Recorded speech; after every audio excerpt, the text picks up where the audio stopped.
Io più volte ho detto che basta leggere la Bibbia per capire che Adamo, primo, non è il capostipite dell'umanità, ma è semplicemente l'origine di una razza speciale che gli Elohim si sono fatta per loro, per mettere dentro i loro Gan Eden, cioè dentro i loro centri e laboratori sperimentali.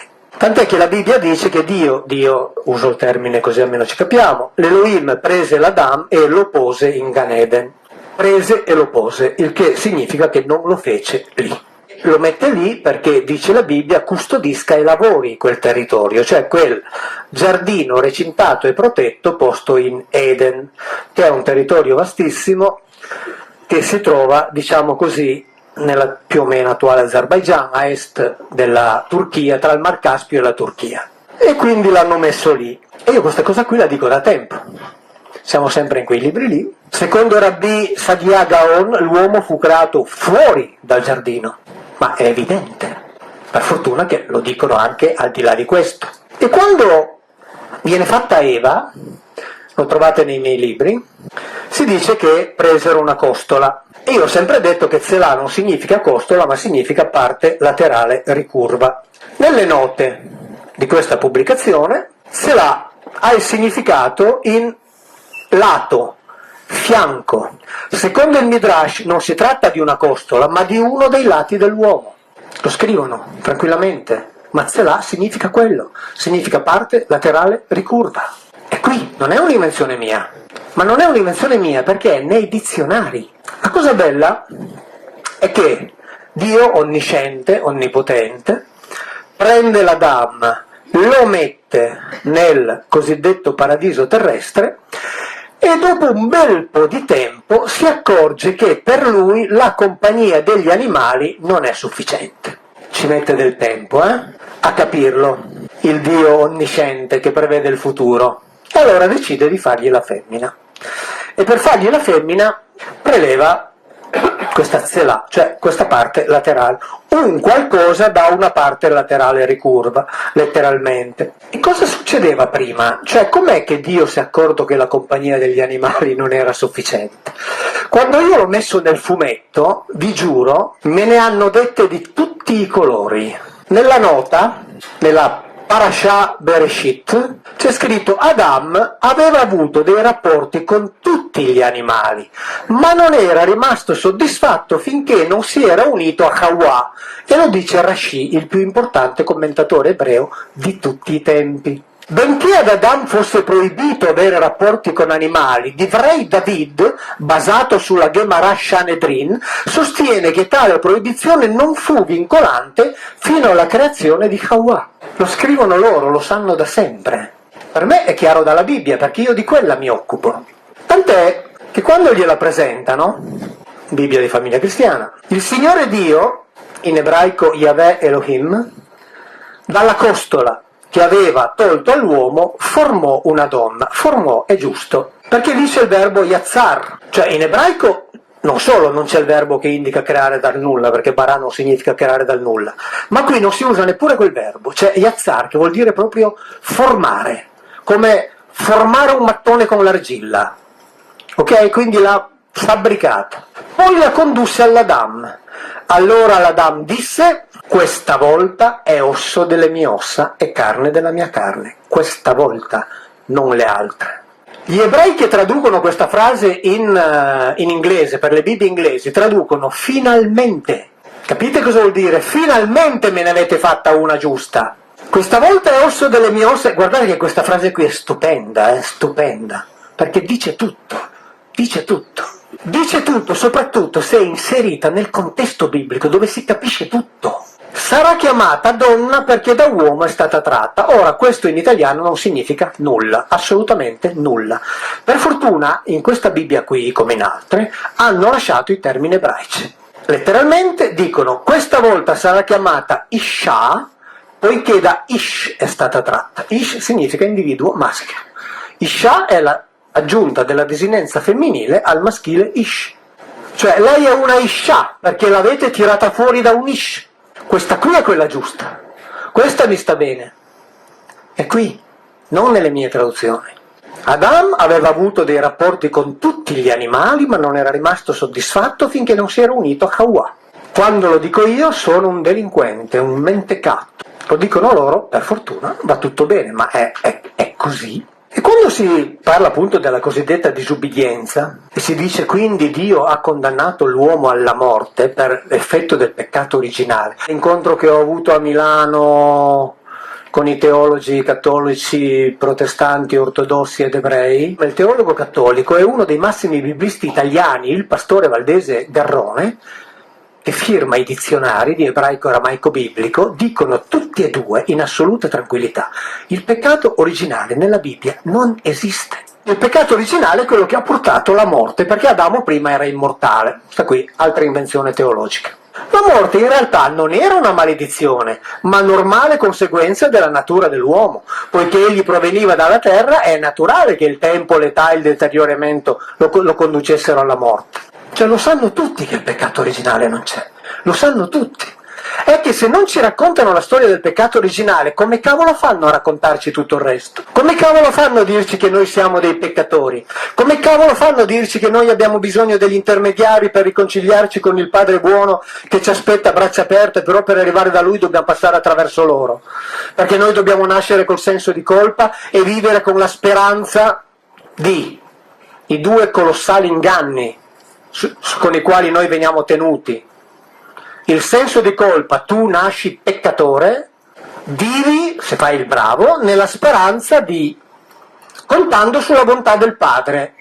E la bontà del Padre, ci pensiamo noi, passa attraverso di noi, fai le cose che ti diciamo, fatti spiegare la Bibbia da noi, ma se il peccato originale non c'è. Il biblista Valdese dice: ma dov'è che Paolo trova questa roba del peccato? Perché è Paolo quello che l'ha inventato per primo, e poi quello che l'ha formalizzato bene è Agostino, il padre della Chiesa. Qualcuno dice: ma perché quando si parla di Agostino poi Biglino smette? Perché non voglio essere offensivo. Allora si chiedono: ma dov'è che Paolo ha trovato quella roba lì? Perché non c'è. Quindi non c'è questo peccato originale, e quindi la morte non è effetto di questa punizione. Lo dicono lì. Ovvio, erano materiali e morivano. Nel 1854 Pio IX proclama il dogma della Immacolata Concezione, che è un dogma che dice che la Madonna è l'unico essere umano a essere nato senza la macchia del peccato originale. Perché? Perché nel Concilio di Efeso l'hanno dichiarata Theotokos, cioè madre di Dio, e quindi è chiaro che la madre di Dio non può nascere con la macchia del peccato originale. Ma se il peccato originale non c'è, quel dogma lì che cosa dogmatizza? Il niente. Gesù Cristo è stato mandato dal Dio Padre, e per la dottrina il Dio Padre è quello che ha stabilito il contatto con questi qui. E Gesù Cristo è stato mandato per liberare l'uomo dalla morte, cioè ridargli la possibilità di diventare eterno, vincendo la morte che è entrata nel mondo a causa del peccato originale. Quindi se viene meno l'Antico Testamento, Gesù Cristo è senza padre e senza movente. Su questo non ci sono dubbi. E quindi ha dogmatizzato il nulla, o il falso, scegliete voi, non ha importanza. Tenendo presente che se voi leggete attentamente i Vangeli, vedete che se c'era una persona assolutamente insignificante, era Maria. Ogni volta che compare viene trattata male. Già dal bambino di 12 anni. Subito viene trattata male, cioè non contava nulla, come le donne normalmente, non contava assolutamente nulla. Poi al Concilio di Efeso, siamo nel V secolo d.C., diventa la madre di Dio da quel momento, diventa addirittura l'unica persona a essere nata senza la macchia del peccato originale. Il fatto è che tutti noi siamo nati senza la macchia del peccato originale. Siamo tutti illibati, non abbiamo bisogno di redenzione, non abbiamo bisogno di mediatori, siamo tutti liberi, siamo tutti fuori da quel recinto lì. Tutti fuori. Non ce la devono più raccontare questa storia qui. Nel 1858 a Massabielle una figura femminile appare a Bernadette Soubirous, e Bernadette Soubirous nel dialetto pirenaico la chiama sempre Acherò, che vuol dire quella là, non la Madonna. Diventa la Madonna quando la Chiesa prende in mano tutto. Così come a Fatima, quella fanciullina alta 1,20 m con in mano una sfera e con una tuta aderentissima, un vestito aderentissimo, compare a quei fanciulli, quando subentra la Chiesa diventa la Madonna che conosciamo. Ma voi guardate le descrizioni, leggete le descrizioni, le prime descrizioni, vedete che non c'entra assolutamente niente. Leggete le descrizioni della danza del sole, vedete che con il sole non c'entra assolutamente niente. Leggete le descrizioni del docente dell'Università di Coimbra che era presente lì nella cueva dei Iria assieme agli altri 70.000 in quel giorno in cui pioveva, che a danzare era un disco argenteo sotto le nubi. Il sole non c'entra niente, è un'invenzione successiva. E quel disco lì ha asciugato i 70.000 che erano lì sotto la pioggia. Quelli che erano fuori dalla cueva dei Ria non hanno visto niente. Allora, questa qui che appare a Bernadette Soubirous, guarda caso dice, 1858, io sono l'Immacolata Concezione. Ma se questa qui era la Madonna, lei lo sapeva o no che nasciamo tutti senza peccato originale? E se non era la Madonna, che cosa hanno fatto dire a quella lì, che non ha mai detto? Perché serviva alla Chiesa che quella lì, una volta trasformata in Madonna, avallasse la falsità del dogma proclamato 4 anni prima. Perché se il peccato originale non c'è, finito, non c'è. Ma è scritto persino, c'è qualcuno che ha la Bibbia di Gerusalemme, vero? Può prendere il commento a Genesi 2, a pagina 25. Quando c'è l'allontanamento di Adamo ed Eva, dice non si tratta di un castigo per l'uomo a motivo di una colpa già commessa, ma di una misura preventiva. E se voi leggete la Bibbia lo capite chiaramente.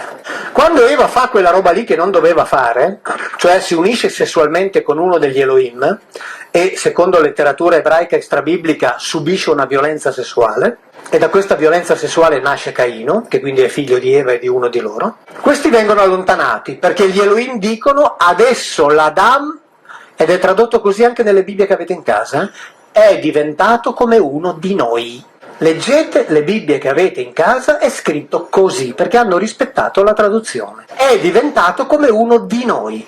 Adesso che non abbia accesso all'albero della vita, cioè a quelle pratiche lì, e quindi fuori, perché è una misura preventiva, Bibbia di Gerusalemme, perché altrimenti l'Adam sarebbe diventato talmente pericoloso per gli Elohim da essere ingestibile. E poi non bisogna cercare qui tutto ciò che vi è stato letto in seguito, sia che si tratti di riletture bibliche, per esempio quella di Paolo che in Romani 5 inventa il peccato originale, o delle formulazioni dogmatiche della Chiesa. Non bisogna cercarle qui perché non ci sono. Lo scrivono addirittura. Perché lo scrivono? Perché la Bibbia di Gerusalemme, che tiene le traduzioni della Conferenza Episcopale Italiana, è commentata dai domenicani della École d'études di Gerusalemme, che è una delle scuole esegetiche più antiche e più importanti, è della metà dell'Ottocento. E siccome loro queste cose le sanno, pur mantenendo la traduzione, poi loro lo dicono che le sanno, per cui ce lo spiegano. È che noi, altro che leggere le note, noi non leggiamo neanche la Bibbia, no? Allora, questa storia del peccato originale è l'inizio del problema, nel senso che se non c'è il peccato originale, Gesù Cristo cosa è venuto a fare? Dal punto di vista cristiano. Perché dal punto di vista ebraico potrebbe essere venuto a fare qualcosa, cioè a cercare di ricoprire la figura del Mashiach ebreo, cioè quello che doveva liberare il popolo di Israele. Siamo di nuovo lì, io sono venuto per le pecorelle di Israele, e dice voi predicate nelle case di Israele, dice ai suoi, sempre Israele, per liberarlo dal giogo straniero, perché questo era il compito del Messia ebreo. Il Messia cristiano è una invenzione, diciamo appunto, è una invenzione cristiana. Il Messia ebreo aveva dei significati e lui e il cugino, Giovanni Battista, avevano probabilmente questo compito che da quel punto di vista lì è fallito.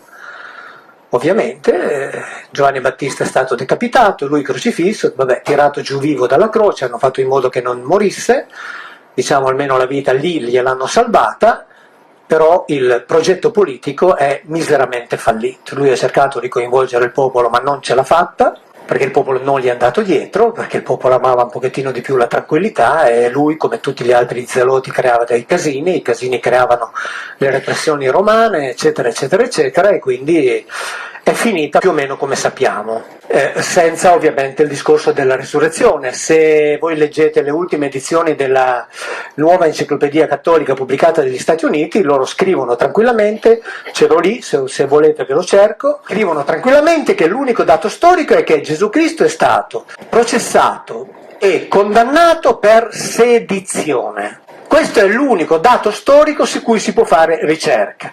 Il discorso della resurrezione è un discorso di fede su cui non si può fare nessuna ricerca storica. Nuova enciclopedia cattolica, ma questa è la realtà. E man mano queste cose qui ce le diranno sempre di più, perché ovviamente aumenta sempre di più la possibilità di diffondere la comunicazione. E quindi aumenta sempre di più la gente che legge, aumenta sempre di più la gente che riflette, quindi queste cose qui, che 30 anni fa potevano essere raccontate in assoluta tranquillità, adesso non le possono più raccontare così, assolutamente. Ci viene raccontato che dopo la presunta resurrezione, nel Vangelo di Giovanni, gli 11 erano riuniti, uno dice, beh, erano 11 perché mancava Giuda, no, Giovanni ci dice che erano 11 perché mancava Tommaso, detto Didimo. Il fatto è che Didimo significa il gemello, Tommaso, detto Didimo, il gemello. Non ci viene detto di chi. Perché Giuda lo bacia quella notte lì? Per identificarlo. Perché tu quando baci uno lo abbracci e lo tieni. E quelli che lo devono arrestare non possono sbagliare. Perché altrimenti c'era il rischio di sbagliare. Capite che forse le cose stanno un po' diversamente da quelle che ci sono raccontate. Se voi leggete Luca 8, quindi c'erano delle donne, eccetera, eccetera, eccetera, i nomi che li seguivano e li servivano con i loro beni. Siccome questi qui negli anni della predicazione non hanno fatto un'ora di lavoro, perché non hanno fatto un'ora di lavoro, e siccome non c'era il sussidio di disoccupazione, se non lavoravi non mangiavi, questi qui si facevano mantenere da donne benestanti, esattamente come molti guru attuali. Può piacere o non piacere, ma può piacere o non piacere. Quando è l'ultima volta che siete andati a messa e il prete vi ha detto: allora sta settimana avete venduto tutti i beni che avete e li avete dati ai poveri? Quando è l'ultima volta? Mai. Vangelo secondo Matteo. A parlare è il figlio di Dio. Arriva un giovane che gli dice: ma maestro, che cosa devo fare per stare con te? Segui i comandamenti, cioè non commettere adulterio, non rubare, non testimoniare il falso, no. Ma quelli li ho seguiti tutti. Allora Gesù gli disse: non basta, ti manca una cosa. Vai, vendi tutto ciò che hai, dallo ai poveri e poi seguimi. Cioè, hai seguito tutti i comandamenti, ti manca una cosa. Quanti preti ve lo dicono? È che se cominciano a predicarlo, dopo un minuto hanno perso tutti i fedeli di tutto il mondo. È scritto e a dirlo è il loro Dio. E se ci credono, vi devono obbligare a venderli. Perché vi dicono: guardate che Dio ha detto che non basta seguire i comandamenti. Non basta. Allora, i poveri in realtà sono loro, cioè gli ebioniti, non i poveri. Cioè, vai, vendi tutto ciò che hai e mettilo nella setta. Tant'è che negli Atti degli Apostoli, capitolo 5, si parla di Anania e Saffira. Anania e Saffira sono una coppia marito e moglie che in effetti in ossequio a questo precetto, perché in effetti le prime comunità di cristiani dovevano comportarsi così, e quando leggerete gli Atti degli Apostoli vedrete che c'è scritto che il denaro della vendita dei beni andava messo ai piedi degli apostoli, cioè il denaro lo gestivano i capi. Non c'è dubbio, leggetelo per cortesia, leggetelo. Anania e Saffira vendono un campo e si trattengono un po' del denaro. Pietro li chiama e disse: Anania, ma come mai hai cercato di ingannare lo spirito e trattenerti parte del prezzo del campo? Quindi operazione di controllo, operazione poliziesca, come si fa nelle sette. Come hai potuto pensare di fare un'azione simile? All'udire queste parole, Anania cadde a terra morto. Infarto? Ictus? O l'ha ucciso Pietro? Porfirio e Gerolamo, 2 secoli dopo, dicono che l'ha ucciso Pietro, perché in quelle sette lì non si poteva pensare di fare come si voleva. E se la gente capiva che poteva trattenersi parte del denaro, diventava pericoloso. Tant'è che poco dopo entrano dei giovani, prendono il cadavere e lo portano a seppellire. Ora, circa 3 ore dopo, qui siamo, Atti degli Apostoli, capitolo 5. Circa 3 ore dopo si presentò anche la moglie senza sapere ciò che era avvenuto. E guardate la sottigliezza poliziesca di Pietro. Pietro le domandò: dimmi, e pertanto, che avete venduto questo campo? cioè le fa dire il falso. E lei dice sì. Pietro le disse: ma perché vi siete accordati per tentare? Ecco alla porta i passi di coloro che hanno sepolto tuo marito, porteranno via anche te. E lei muore. E tutta la comunità ne ebbe terrore. Cioè, c'è bisogno di spiegazioni? C'è bisogno. Che differenza c'è da certe sette attuali? Nessuna, nessuna.